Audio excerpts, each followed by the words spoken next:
Le Mapuche qui se transformait.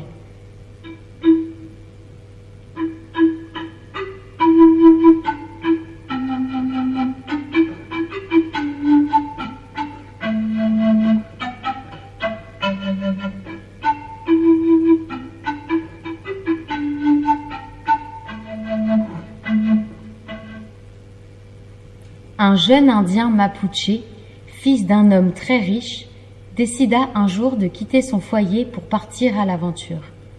Il choisit le plus beau cheval de l'écurie de son père, emplit une sacoche de vêtements, y ajouta quelques provisions et une couverture de laine, puis il fit ses adieux à ses parents. Le lendemain matin, avant le lever du soleil, il s'en alla sans faire de bruit. Le jeune Mapuche chemina jusqu'au crépuscule. Épuisé, il se mit à la recherche d'un abri pour la nuit. Il entra dans un bois et avança prudemment. La lune était levée. Elle éclairait un sentier envahi de fourrés. La progression le long du sentier était difficile. Le garçon sortit une machette de sa besace et se fraya un passage à travers la végétation luxuriante qui avait proliféré à tout va.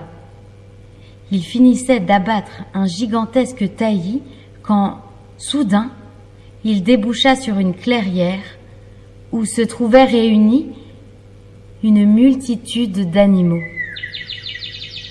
Il y avait là des oiseaux de 1000 sortes, rapaces, éperviers, hiboux, et encore des tigres, des lions, des renards, des moufettes et d'innombrables fourmis.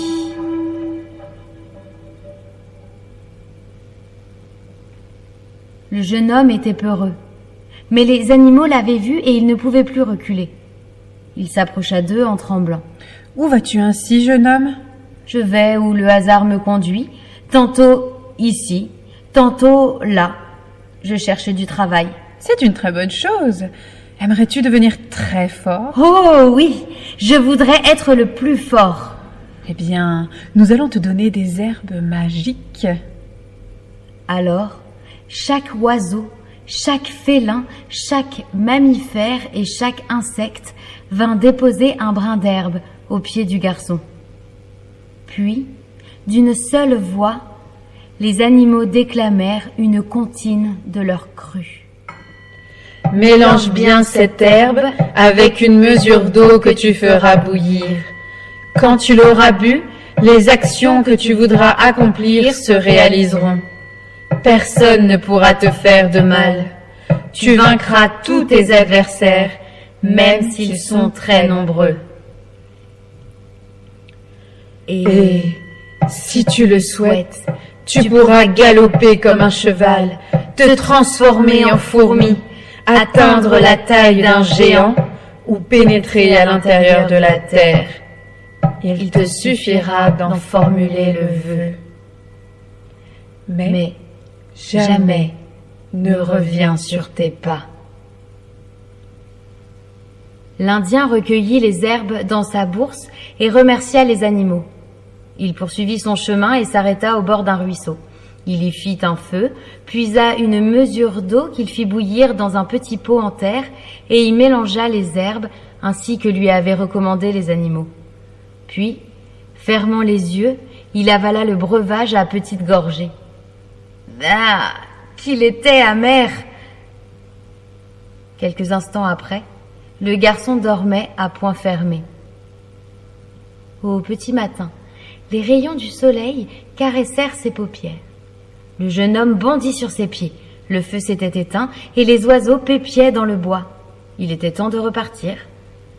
Le garçon ramassa son petit pot de terre et reprit sa route. Tandis qu'il cheminait, les événements de la veille lui revinrent à l'esprit. Et si je me transformais en fourmi? Aussitôt, une petite fourmi prit sa place dans la longue colonne d'ouvrières affairées autour d'une fourmilière. Et si je me transformais en cheval? Aussitôt, un bel étalon surgit au galop dans la clairière. Je veux me rendre au volcan. Et il se retrouva au sommet du volcan, devant la maison de l'ogre de pierre et de feu, le terrible Chéruve.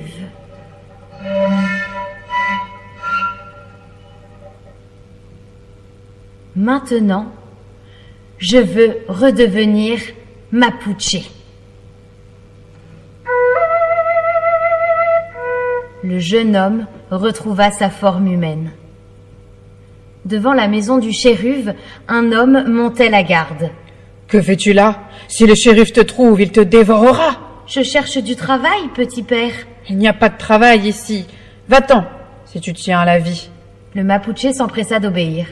Il avait entendu parler de l'ogre et savait qu'il dévorait tous ceux qui s'approchaient de chez lui.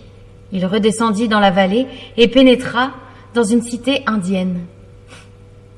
C'était une grande cité très animée. Le garçon ravi fureta dans les rues et visita le marché. À midi, il passa devant un jardin où une ravissante jeune fille donnait des graines à ses oiseaux. « Je veux devenir un petit oiseau. » Et il se mit à voleter autour de la jeune fille.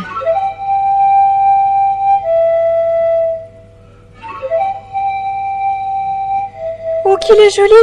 Attrapez-le, attrapez-le! Écartez-vous, je veux m'en approcher toute seule. Elle saisit une poignée de graines et l'oiseau vint picorer dans sa main. Il était si charmant avec ses plumes de toutes les couleurs et ses yeux jetaient un regard si doux que la jeune fille s'en éprit aussitôt.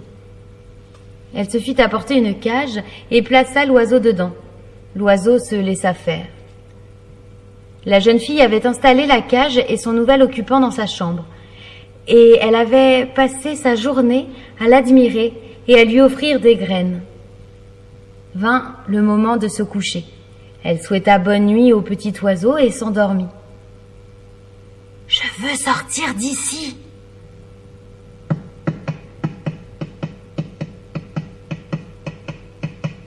Aussitôt, une fourmi se glissa hors de la cage. « Je veux redevenir Mapuche !»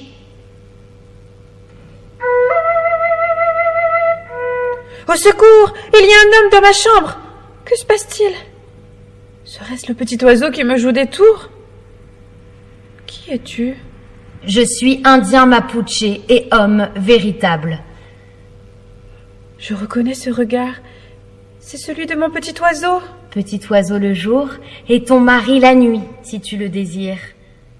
Les jeunes gens étaient tombés amoureux au premier coup d'œil.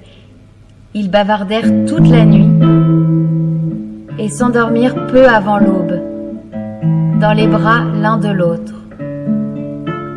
Au petit matin, le garçon caressa le visage de la jeune fille. Comme c'est étrange, là-haut, sur le volcan, j'ai aperçu une femme qui te ressemblait à s'y méprendre. C'est ma sœur aînée. L'affreux Chéruve l'a emportée, je la croyais morte. Quoi? En plus de dévorer les hommes, le monstre enlève les jeunes filles?